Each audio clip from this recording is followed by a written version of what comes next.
আমরা সংকল্পপত্রে দায়বদ্ধ। ভারতীয় জনতা পার্টি এবারে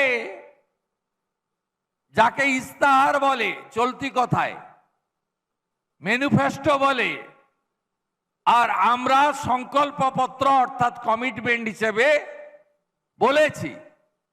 এইটা এর আগে দেখা গেছে যে পার্টি একটা কমিটি তৈরি করে দিল, সেই কমিটিতে কিছু আমাদের যারা অর্থনীতিবিদ, যারা শিক্ষাবিদ, যারা ইন্টেলেকচুয়াল, যারা বৌদ্ধিক প্রবুদ্ধজন, তারা একটা ইস্তাহার বানিয়ে দিলেন, সেটাই পার্টি পাবলিশ করে দেয়।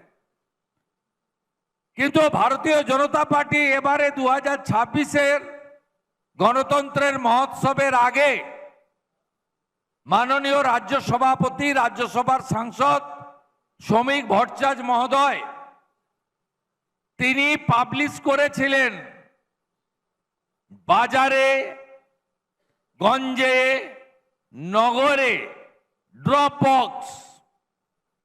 ভারতীয় জনতা পার্টির যত কার্যালয় আছে রাজ্যে, খুব বেশি সংখ্যায় নেই, সেখানেও ড্রপ বক্স, যেখানে মানুষ তার সাজেশন দিতে পারবে।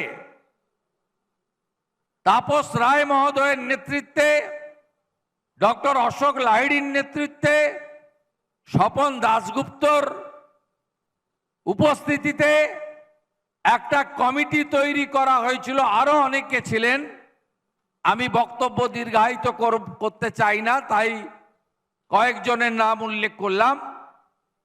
তারা সমস্ত শিল্পগোষ্ঠী, chamber, merchant, business organisation, university কলেজের স্টুডেন্ট, প্রফেসর, ডক্টরস এবং বিভিন্ন স্তরের মানুষ, কৃষিক্ষেত্রে কাজ করা মানুষ, একদম ক্ষেত মজুর, একদম অসংগঠিত শ্রমিক, নির্মাণ কর্মী, সবার কাছ থেকে আমরা সাজেশন কালেক্ট করে একটা বড় এক্সারসাইজ করেছি।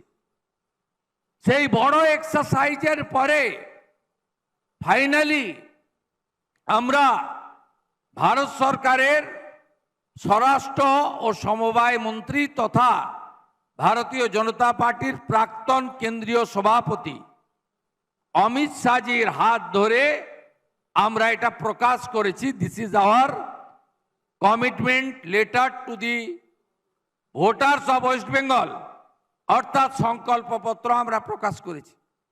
তাই আমরা as a chief minister of the state সংকল্পপত্রকে পর্যায়ক্রমে ধাপে ধাপে পূরণ করা, এটা আমাদের প্রথম এবং প্রধান লক্ষ্য এবং অঙ্গীকার। এটা নিয়ে কোনো বিতর্ক, বিরোধ, বিচ্যুতি বা সরে আসার জায়গা নেই, এটা প্রথমত বুঝতে হবে।